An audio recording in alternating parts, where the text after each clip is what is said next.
sorry, I didn't tell you to put on your right boots here. But I got mine, so I'll cover for you.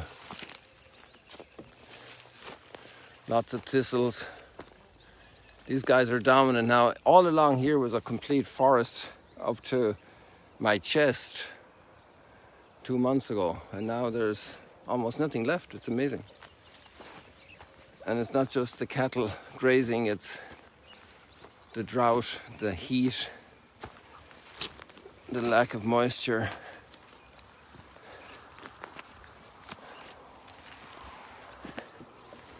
This is what happens to human beings when there's a lack of love. We dry up, we shrivel. We shrivel. But in our context, it's not definitive because it's seasonal. Just like here, it's not a disaster that this shriveled up, you know? It's not a disaster that these seeds are going into, look at that. These seeds are flowering, they're going into, look at all these now. We tried to do that before, we couldn't. Let me show you. Oh, I didn't get anyone that time. Wow, there we go. See the seed? The black one there. And the wings to carry it. When there's wind. So it's not a disaster that it shrivels up. It's not a disaster we go into a crisis when we have a health crisis. That we have an existential crisis also. It's not a disaster. It's a shriveling up, a lack of moisture. And then we can blossom again when the moisture comes back. And that moisture is actually love. Hey, look at this. This one is so lush green, and this is all dried up. But these were our late bloomers. We need late bloomers, people, to keep some green. Some people learn love very late. They're so arrogant, so tough, so mean, so hard. But maybe they'll bloom later and they will be marvelous.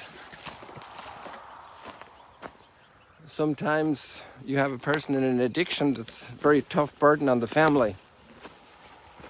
But once that person recovers, they can have an incredibly positive role.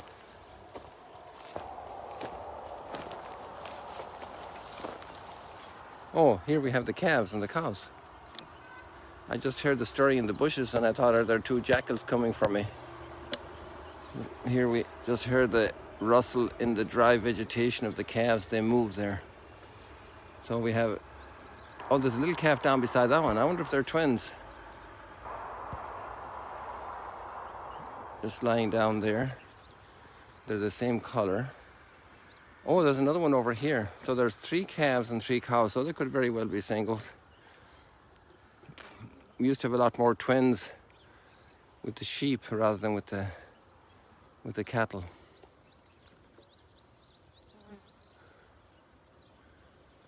So, nice little surprise there.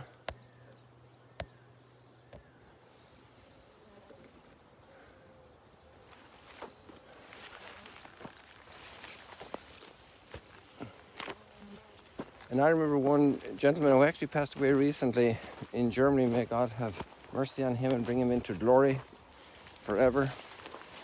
And his son wanted to be a priest. That's how I got to know him. And he was actually Protestant, but an extraordinary man. Man of great nobility as a human being. And he told me that he was a recovered alcoholic. You know, alcoholics can go through very rough times. Their families can go through very rough times. The spouse of an alcoholic can go through very rough times. A lot of suffering, a lot of frustration, you know. Here we have another buckthorn late bloomer, but we're happy to have the green right now. And I'm sure the wild boar are as well, because they'll have shelter from the heat, shade. Oh, look what we have here. What we had yesterday, and we have 2 things here that are absolutely gorgeous. Let's go up this way here. We didn't see these for a while, but I saw a couple of bunches yesterday and I wanted to go by, but they're back further south of here. But look at all these full in bloom. It's amazing. There are hardly any leaves around there. And then we have, you know the name of this one? You know the name of this one? Otherwise you didn't see the video yesterday. These are the capers. And look at, there we have the capers. The capers they serve with a piece of salmon. A little bit bitter, but a great combination. And it looks like the caper, I might be wrong, but it looks like it's of, it's a bud that hasn't bloomed, because you see this one down here seems to have a caper at the bottom of it. But I don't know about that. I can be corrected. Look at these little ones here. Especially this little one. Compared to the other one, it's very small. So we spent quite some time with the capers yesterday.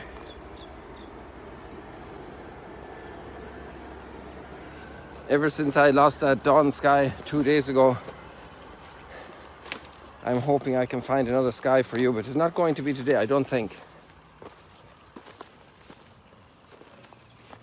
It's amazing how the atmosphere works, and I don't know how to explain all that, but there's such a variety of possibilities, you know. Temperature and wind, humidity. There are more capers along here, little ones. So now we know where to look for them in the future.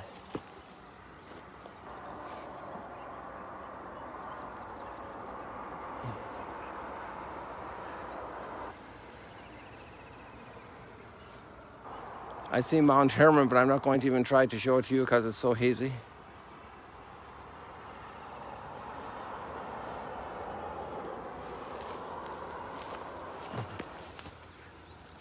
So we need the moisture in order not to dry up. But sometimes when we dry up and we realize we need moisture. Oh, there, a little bird just jumped out of here when I raised my voice. We need moisture. We need moisture. We need that sap that brings us to life, that makes us blossom. And that is love. And the reason we need it is, like most of reality, you know, we're made out of water. Then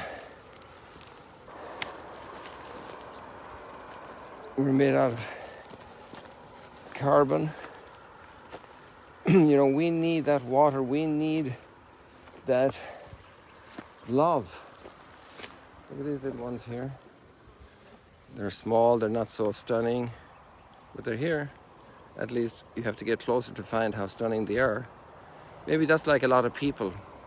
In the distance, they just look like a mob, just like a bunch of people. But you get closer, they're fascinating.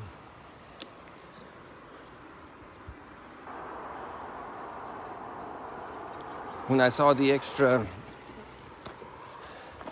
I can't call it cloud, but haziness this morning, I thought we might have an opportunity for the brilliant dawn, but that's long passé now, at least 20 minutes. So that we won't have.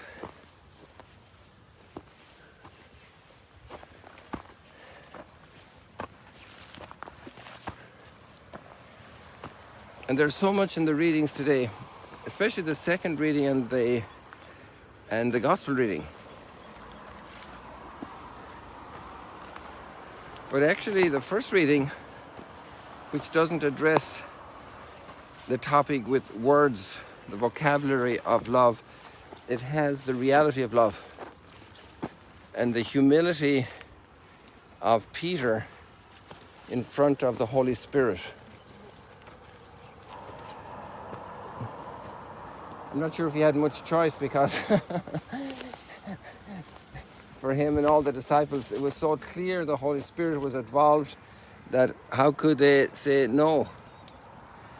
And that story, we read it in the daily readings this past week, was so influential when he went to Cornelius. It was so influential when the discussion came up in Jerusalem about circumcision, the keeping of the command of Torah, and all of this for the Gentiles. Then this was so imposing, it was such a fact. There's a famous proverb in Latin Contra factum. Oh, there is the sun. Contra factum non est argumentum. You cannot argue against a fact.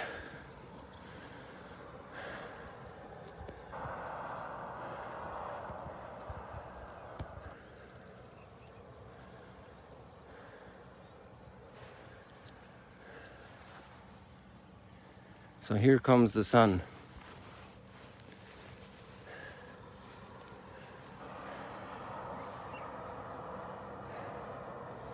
Eight minutes to 6 in the morning. And the sun is peeping over the Golan Heights here at the Sea of Galilee.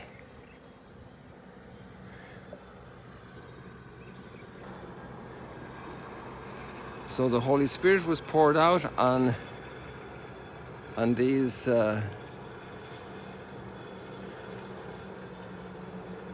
all the people going to work. And the Holy Spirit is poured out on all the people going to work. The Holy Spirit is poured out.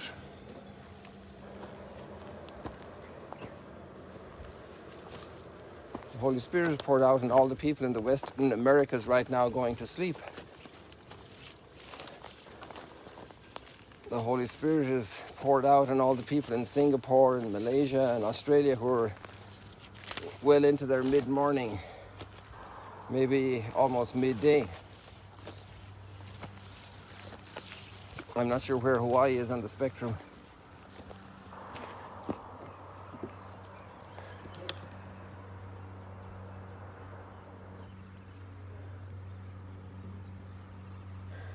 So you see the big late bloomer, buckthorn,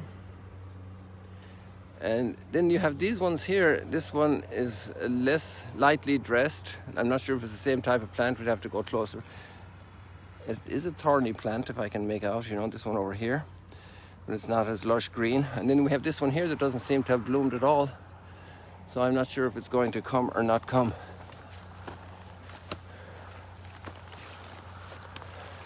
There's a big difference between a late bloomer and a dead plant.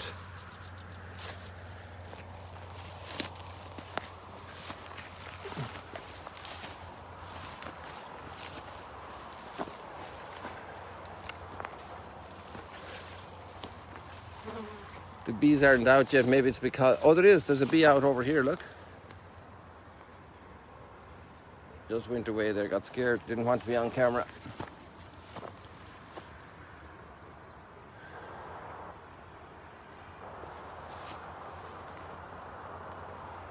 Okay, I'm going to make it easier for myself right now. I'm going to start going down instead of going up further. Then I'll be facing the sun. Facing the light. Looking right into the light.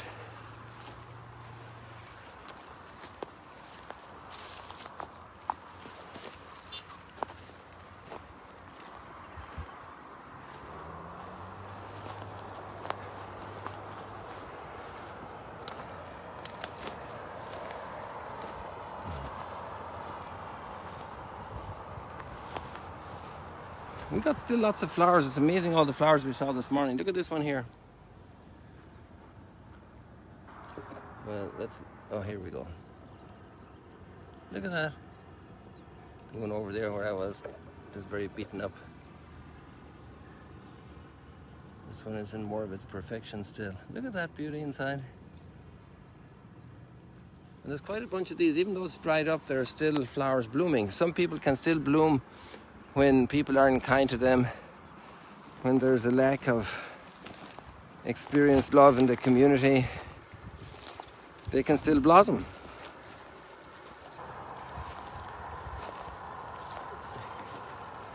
This is an interesting plant over here because it has a blue in its little branches. I wonder if that's natural. It probably is, but I don't know the story. Also, it has a little bud in there. I wonder what that's going to be. Let's keep an eye on it in the next few weeks. God willing, if we notice it again.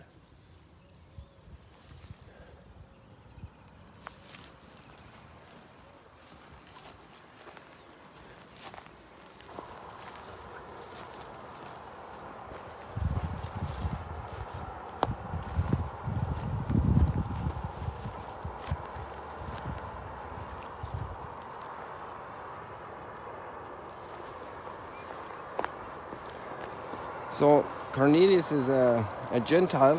He's a military official. And he shows such incredible deference to Peter. It's really amazing. And Peter had already seen something like this with Jesus in Capernaum, in his own town, where the centurion was so humble before Jesus. It must have rung bells for Peter to discover that the Gentiles also belong. It's marvelous to meet people with a big heart who make space for others to belong.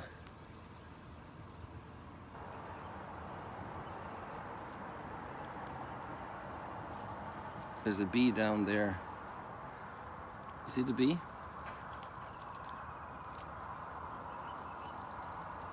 We're getting to like these bees, huh? And people like that expression, to be a bee and not a fly. I mean, flies probably have their purpose as well. I'm not very big on it. We had a fly in the car yesterday evening. They're a little bit annoying, a nuisance. Look at the little wings.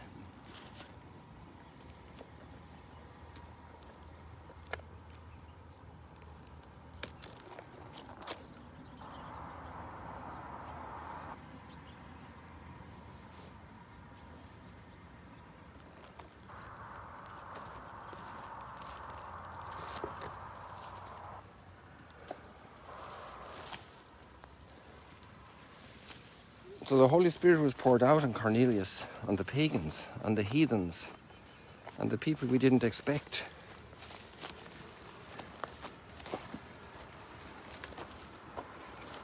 Look at all the flowers here. The other day I was pointing up to Mount Arbel from down below, and I was saying it's all dried up, but look at all the flowers that are here where we think it's dried up.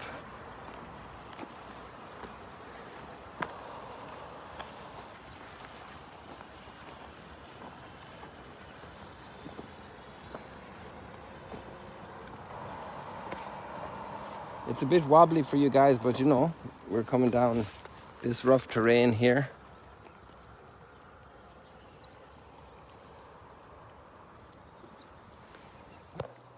Ah, there we are. Now you can see better.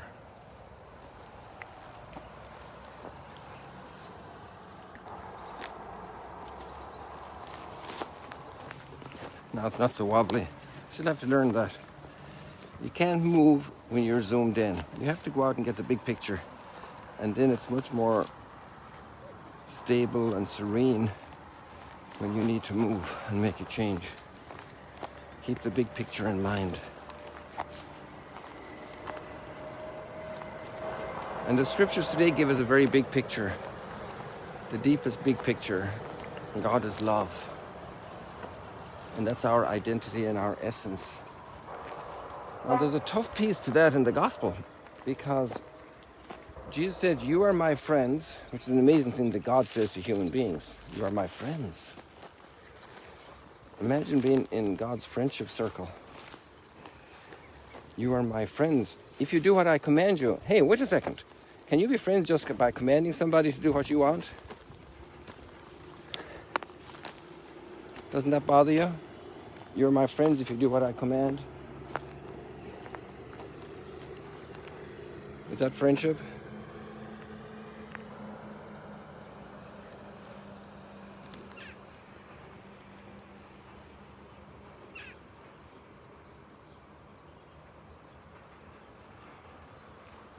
What do you say to that? I was thinking about that. And then I think I'm not going to go down to where the cows are directly because I don't want to disturb them. We'll stay a little bit above them.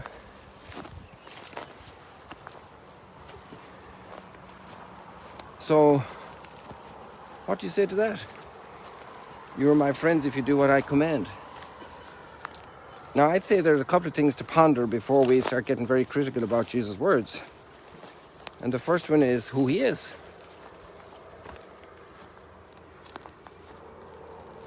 The eternal word made flesh. I wonder if these have still to bloom. Or they already bloomed. Let's keep an eye on them as well.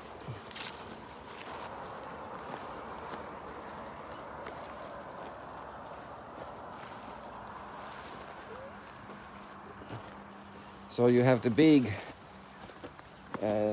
National League sports player, football, baseball, basketball, all-star team, Heisman Trophy winner years ago. Big guy.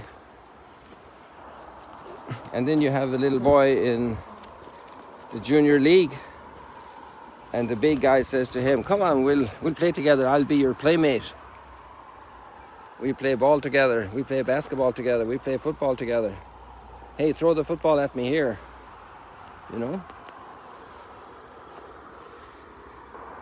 So obviously the little guy can't try to pull him down because he's like 200 pounds heavier. So we shouldn't forget the proportions when we hear Jesus saying to us, "You are my friends if you do what I command you." He is our Alpha and Omega. That means we need that little bit of humility, like Cornelius before Peter. Lots of implications there, in those words. Wow. We need a little bit of humility before Peter.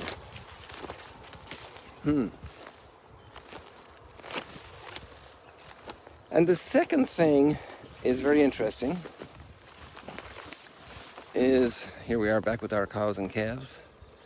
3 cows, 3 calves. What a beautiful moment. What a beautiful moment. This cow is still grazing, this calf is lying. And here we have the other 2 moms and their 2 calves, one over at her head there. You see that? Isn't that beautiful? What does that calf worry about? Mama is there and she's chewing the cud. And then this other one is here still grazing a little bit. Mom's always working for their children. And here's this little calf. The only bother that calf had are a couple of flies tickling its ears.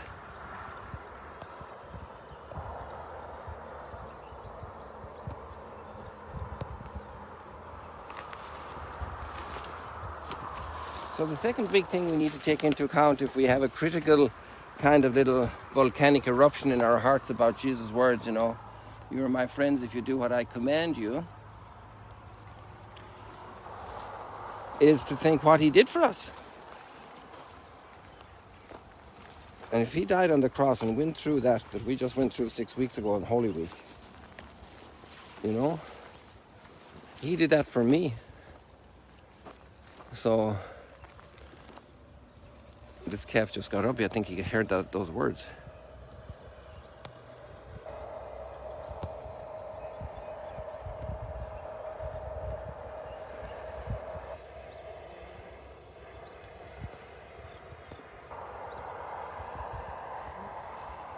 If Jesus went through that for me, then I can't believe that he's being egotistical when he says, you are my friends if you do what I command. It's also a very interesting thing because love isn't just like an oozy feeling. Love is, in God's plan for us, we can be involved. We're called to be involved. We're called to give of ourselves, to lay our lives down, to really enter into this dynamic of project that God has for us. And we're truly partners then as well.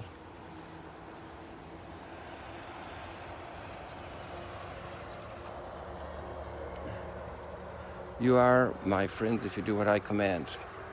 Entering into the mystery of God's love that brings everything to life.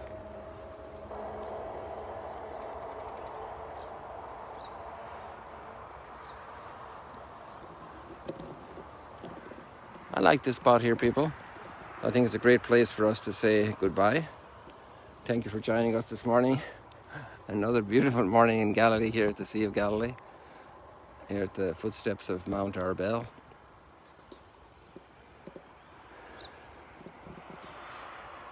See you later. Have a blessed Sunday.